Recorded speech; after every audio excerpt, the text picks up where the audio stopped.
Hey, what's up YouTube? Welcome to today's video, and as you can see in the background, I am doing a little bit of Gauntlet practice. So for this Gauntlet practice, I'm gonna be doing a build diary series. If people haven't been around on my channel, I originally started doing like an aura stacker build diary, and usually people like to follow along the progression.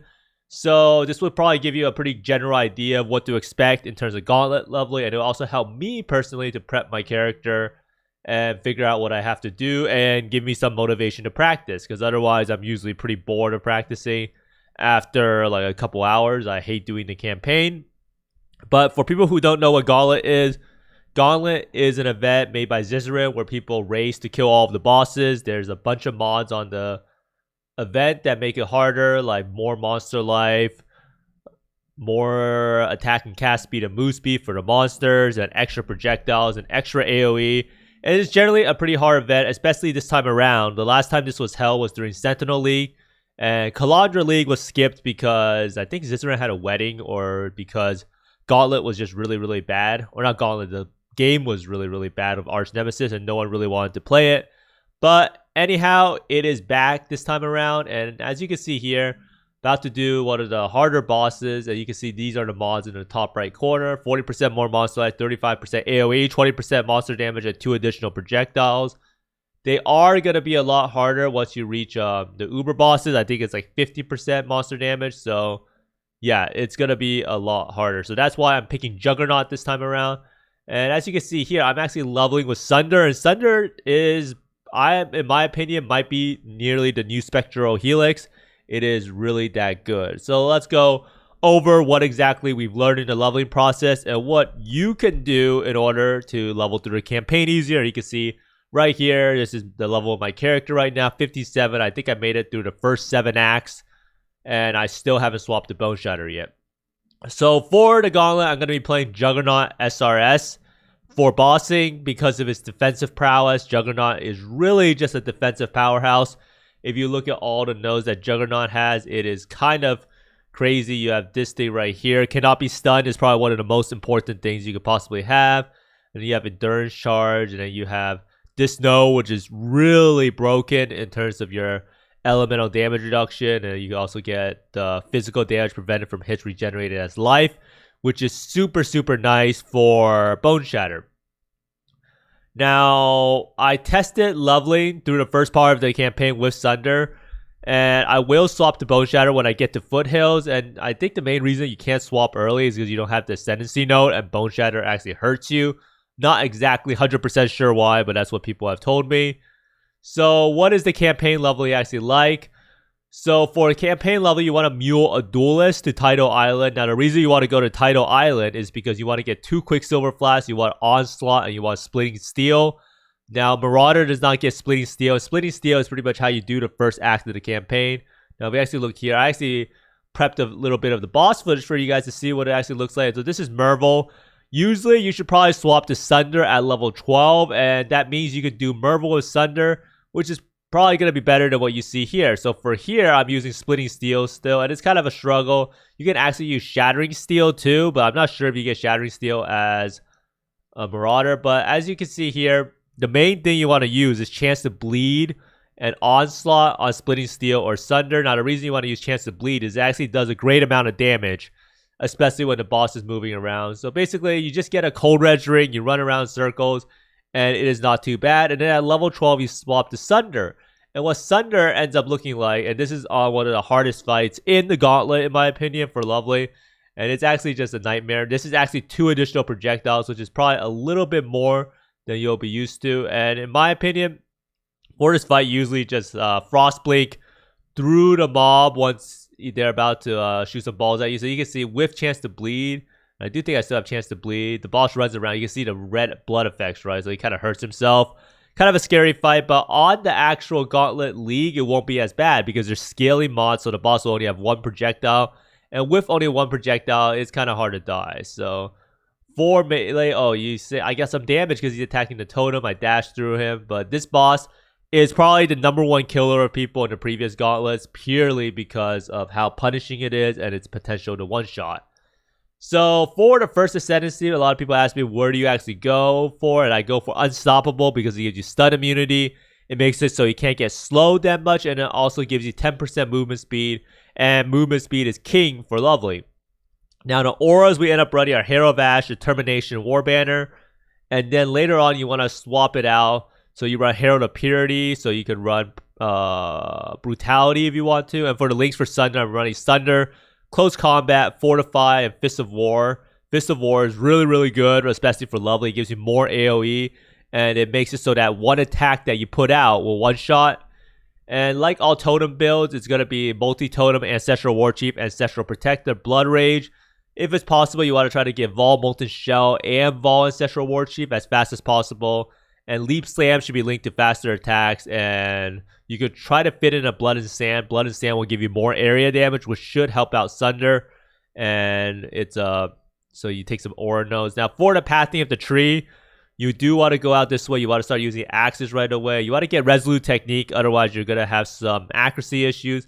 Then you path down here and you go down this way, and I did take the two-hand mastery, and this gives you some leech a little bit.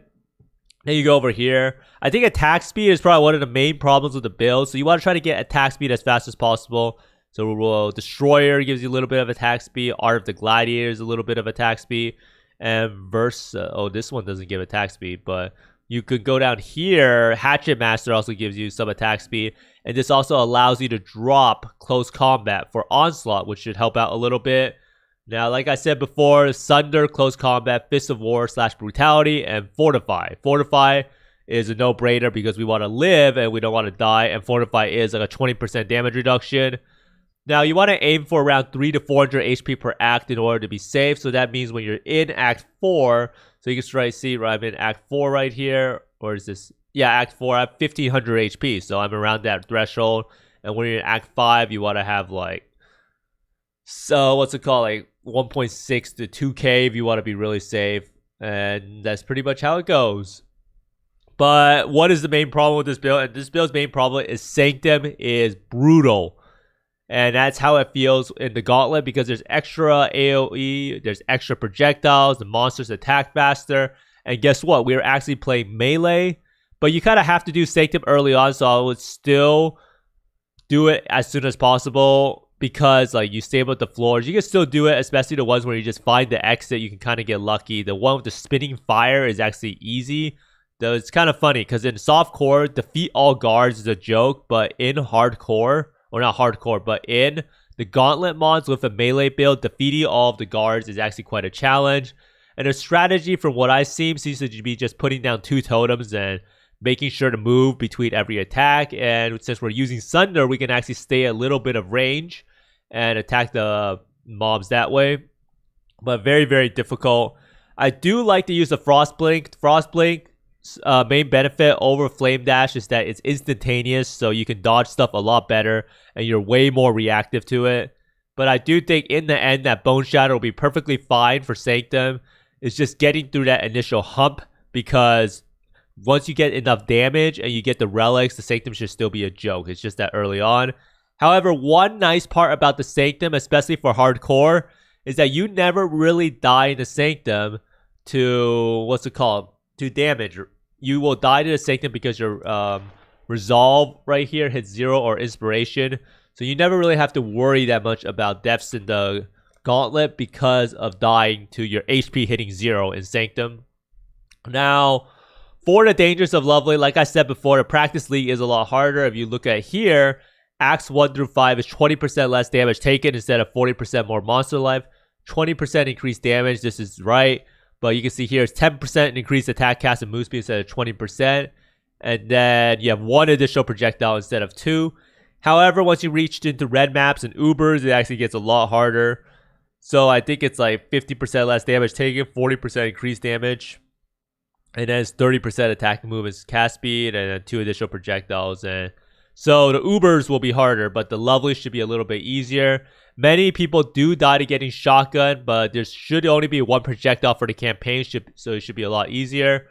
Now, Juggernaut does feel very good. However, I do feel the problem where you have no evasion at all. And maybe getting a little bit of evasion or running a Jade Flask would help out, because it does feel like if you like run into a bunch of archers or you get melee by a lot of people, it is possible to die especially if the mobs have like additional physics, some sort of LE damage, because that does not work for armor. So that's just something to keep in mind. I do think that stun immunity is a complete lifesaver. I did do the Axe Deathless, and I would have to attribute it to the fact that I never get stunned, and that's why I really enjoy doing Juggernaut. I mean, technically, Champion is the same thing. Champion also gets stun immunity. If you check it out over here with cannot be stunned while fortified. So Champion is another ascendancy that's perfectly fine in order to do bosses with and level with. And the main thing that a lot of people don't understand is you have to cap out the resist. Capping out the resist is the #1 thing in making you survive. The difference is astronomical between having like 50 or 40 res compared to 75 to 78 res. Now, overall, I do think that this gauntlet will take a lot longer to clear due to how you have to almost gear up 2 different builds. And this time around, there's no recombinators to save us. We can't make some OP weapons with weapon recombinators. We can't make like plus level of gems amulet really easily with jewelry recombinators. And we can't use get suppression on armor pieces that we could in the past with armor recombinators. And I do see a lot of people practicing Spark and other skills pretty much because of how painful Sanctum is early on Bone Shatter. I can't stress that enough, is that Sanctum is really important because everyone's trying to farm the Eternal Damnation Amulet. However, the problem with that is that Sanctum is a slog early on, especially on Marauder Bone Shatter. But I do think that the nice part about it is that Sunder is a very welcome surprise. I was very, very pleasantly surprised of its prowess, especially for the ACT campaign. Right here's another boss that a lot of people struggle with, and this is Weaver. And you can see here, right here, Sunder does a lot of damage. So the way that Sunder works, I think it sends out shockwaves through each enemy that it hits. So you can actually have some shotgunning potential, I think, as long as there's a lot of mobs around. But overall, I do think in the future, maybe for next League starts, if you're leveling a Marauder, that Sunder could be a great option. Anyhow, I hope you like this build series that I'll be starting. I'll probably update it every day because I will be streaming the Gauntlet practice. Let me know down in the comments below if you'd like to see me continue the series, and if you do plan on playing Gauntlet, or if you actually have played Sunder in the past. But thanks for watching. I hope you find more Mirrors, Divines, and Mage Bloods than me, and see you next time. Bye!